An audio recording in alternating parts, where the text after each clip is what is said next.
Hey everyone, I'm Justina Stevens, the art director for the Cageless Birds, and this is the second lesson out of a 4-part series on history booking. If you didn't take our first lesson, it's a fundamentals course on history booking, and I encourage you to take it. Today we're exploring a prompt called the art of being answered. And the purpose of this prompt is to actually practice that heart and hand connection as we contemplate the goodness of God, as we focus on gratitude, and as we really do commune with the Father of Fathers. One of my most favorite things about this prompt is it really encourages us to step back from the canvas of our lives and see places where God is answering us in really small, simple things and really big, important moments. One thing I love to do is just reflect on the week I've had and find places where God has found me, where He's reached out to me through my friends, where He has brought a sense of peace and kindness and joy in places I didn't expect. And that's the heart of this prompt, that we would reflect on those moments. A really simple, practical example of this would be last week. I was having a tough day, and my friend brought me a latte. And in that moment, I felt so much joy. I felt seen and I felt loved by her.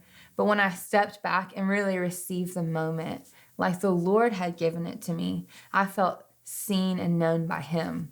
And I saw that He was reaching through my friend Morgan to love me. And that's a perfect example of a place where I feel answered by God. So that's simply the thought process I'm going to encourage each of you to take as you do this prompt.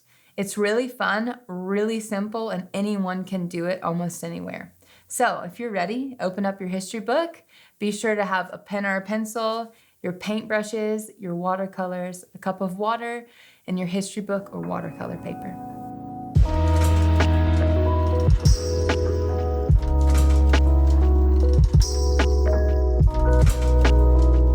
All right, guys, I'm here with my friend Tatiana.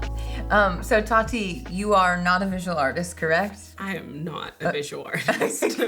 So what do you do for a living? I am personal assistant to the head of the kitchen here. Amazing. Mm-hmm. Okay, so how do you feel about doing this lesson, The Art of Being Answered? I feel excited. Yeah. Also slightly nervous. Yeah. I feel like that's been the consensus. Mm-hmm. Yes, I'm sure that some of you also feel nervous at home, but it's going to be a really simple class. So like I mentioned earlier, we are focusing on that heart and that hand connection. Mm-hmm. So today, the purpose isn't to make this beautiful masterpiece. It's really about getting our focus set on the Lord, getting our thoughts set on gratitude towards the Lord, and kind of just mindlessly doodling. Mm-hmm. Did you ever doodle in like 7th grade? Oh, absolutely. While the teacher was like talking. So I actually want to give you guys permission in the most beautiful way to just kind of zone out while you doodle. That is kind of one of the most amazing, methodical, restorative things about history booking. So I'm going to show you an example of mine, and then we're going to get started. Yeah? Amazing. Okay, so this was the first Art of Being Answered I did. So this is an oldie but a goodie. Mm-hmm. So what I did was I actually reflected on a month. So this was the month of October in 2012. And what I did is I started making this kind of scale shape. So there's a variation to them. I like to call them scales, but they're just kind of this organic, kind of funny shape. So I brilliantly zoned out and just started drawing them. I made them connect like puzzle pieces. Mm-hmm. So today you're going to want all of them somehow to touch. Okay. So make all of the drawing touch, and then after you're done with that, you can fill them with color. Mm-hmm. So you can see I have some sort of color scheme here. What do you think it is? Like purple. So purples, greens, and oranges. Okay, It's kind of, so I focused on 3 colors. Okay. So you're going to want to focus on 3 colors and mix them like I taught all of our guests in lesson 1. Okay. So you're going to want to mix your own variations. So on our palette here, we do have a hunter green. We have a bright green. But if you choose to do green, I want you to mix your own Tatiana green. Okay. Does that make sense? Mm-hmm. So all of you at home, it's fine for you to use any color in your palette, but I want you to mix your own special version of that color. So 3 colors is the limit. Your drawing needs to connect in some way. So once it's painted, then I want each of these shapes for you to look at them, reflect on them, and let them represent one place where you feel answered by the Lord. So it doesn't need to be this like deep, crazy thing. I literally have shoes here. It's very, very deep stuff. God, I feel answered by shoes. I'm pretty sure I'd gotten like a really special pair of shoes that I've been saving up for. Or dark chocolate. I felt answered by the Lord in dark chocolate. Or cinema. Good cinema, good movies. I felt answered by the Lord. But then there were some deeper, more beautiful things like my husband, for the joy of getting to know God with someone. Another one is for my grandfather. I call him Papa. He and I had a beautiful conversation that month. So it's just places where I'm like, wow, I feel the Lord initiating me, reaching out to me, and pursuing me through this thing that happened. So does that make sense? Yes. Any questions? Okay, so to review, you're going to pick one shape. You're going to draw it with a pen or pencil, whatever you want. They do need to touch or be connected. You do need to pick a color palette. So 3 colors that you've mixed, and you're going to fill each shape in. Once you've done that, then you're going to let each shape represent one place where you feel answered by God. Yeah? Yeah. Okay. What shape are you going to do? I think I'm going to do a triangle. Okay, cool. Triangle. I think, you know what? I'm going to do a triangle too. Oh. Cool. All right. You do want to cover a whole spread. So you don't want to do it like tiny on your spread. You want to do it all the way across. Okay. Like in my example. Okay. So, okay, here we go. Great.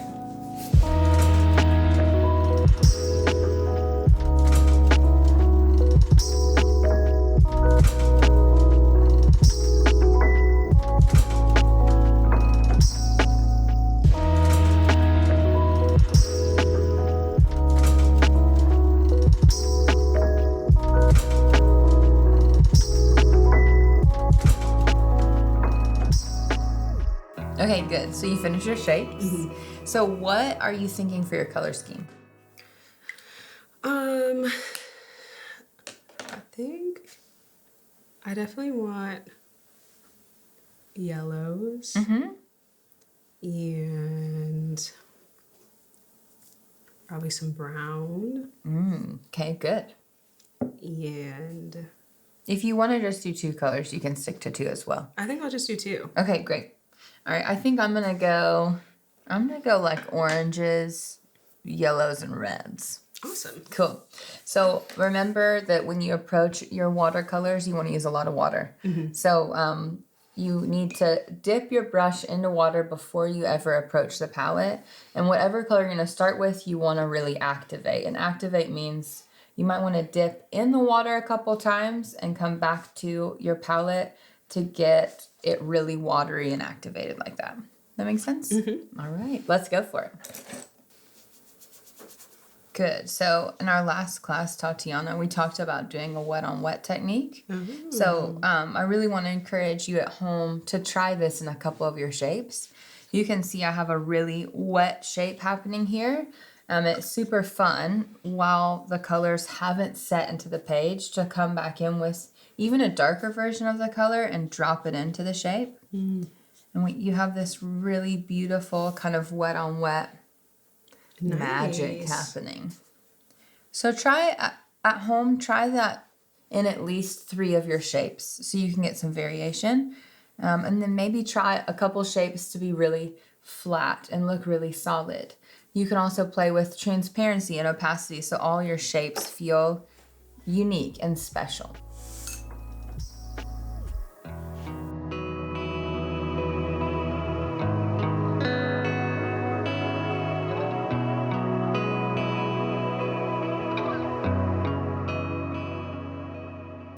This is also something fun I want to show you, Tatiana. Okay, so you can find a wet triangle. So that one's pretty wet. Okay. That has one of your lighter colors in it. And then you can take a really wet version of your color. So that's really swirly, kind of all my colors just mixed together. Uh-huh. And then you can flick your paintbrush on. It gets kind of messy, but who doesn't love a mess? And it does this really beautiful kind of swirling technique that's also a wet on wet technique. You should try it for like one. And if it really challenges you to get some color outside the lines at home, I encourage you to just try a splatter once or twice. It'll be good for your heart.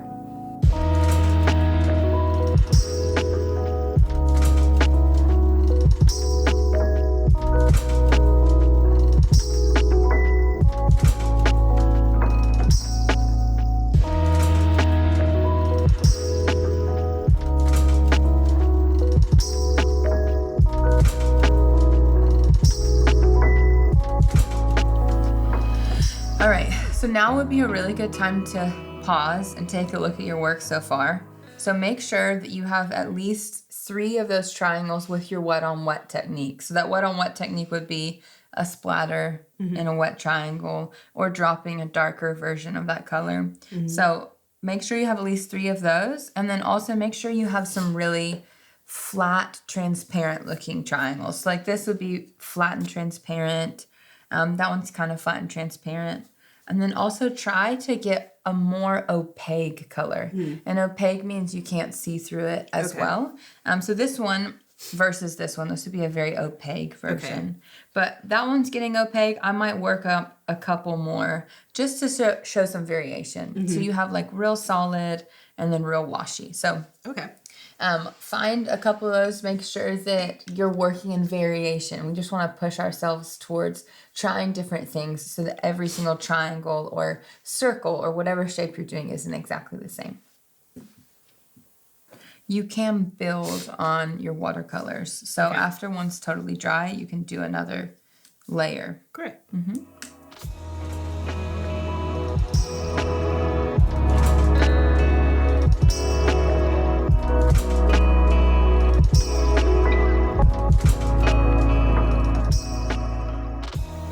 Okay, so now you guys can see we have our shapes down, we have our colors, and so now what we're going to start is writing down what we've been reflecting on. So all through this, Tatiana and I were talking out loud a bit about where we feel answered by the Lord, but also I want you to intentionally really start thinking through, okay, where do I feel answered by the Father? This can take anywhere from 5 to 30 minutes. It's as long as you want it to take. So no pressure to rush through it. But whatever naturally starts coming to your heart, we're going to intentionally focus on contemplating on the places where God's answered us. Amazing. All right.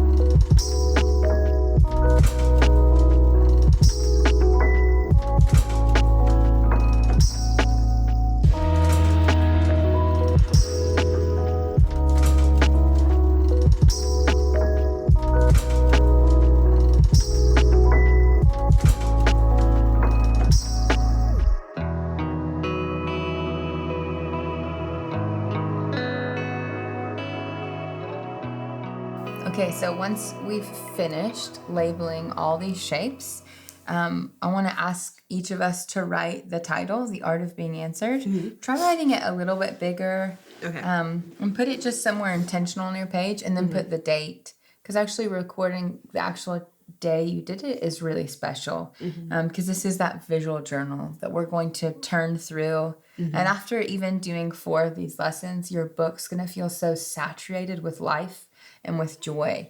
And it's really special to look back and see that date and remember, like, oh, that's when I went to get coffee with Tatiana. That's when when my husband gave me 5 minutes, well, not 5 minutes, 15 minutes to go and do this assignment. Or this was when I woke up and felt inspiration to engage my visual journal. So keeping the date is really important. Yeah. So let's put our title on. You can do it in watercolor if you want to do watercolor. I might do it. I might really mix things up, but no pressure. You can do ink.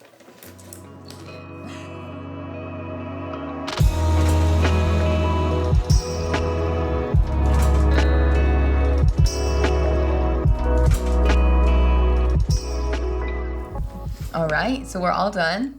Could you share one thing that surprised or shocked you in your reflection you didn't expect to come up? Yeah, I was surprised. I wrote down Japanese holidays. I remembered like last minute yesterday, and because my grandma texted me actually to wish me a happy Hinamatsuri is what it's called. Oh, I like it. And it just meant a lot to me. It reminded me of like, oh yeah, I grew up like celebrating this moment. Oh, because you are half Japanese, right? Yeah. That's really special. Oh, wow. Yeah. Thank you. So I just want to encourage each of you at home that your layout does not need to look exactly like me or Tatiana's. This is your expression. This is your connection and reflection with God. Remember, this book is about connecting and having communion with Him. It can also be about connecting and having communion with a friend and Him. But I want to remind you that it's not about performing or getting the most amazing picture in your book. It's about connection. So I want to encourage each of you sometime this week, whether you share with a friend or your spouse, I want to challenge you to share. This is a place where I feel answered by God in this past week. And then you can ask your friends, like, where do you feel answered by Him? So that wraps up lesson 2. I'd love to pray to close, and that will be it. So, Lord, I thank you that you are a God that answers us. And I ask that each person that engages this prompt would feel so inspired by the way you pursue and love us.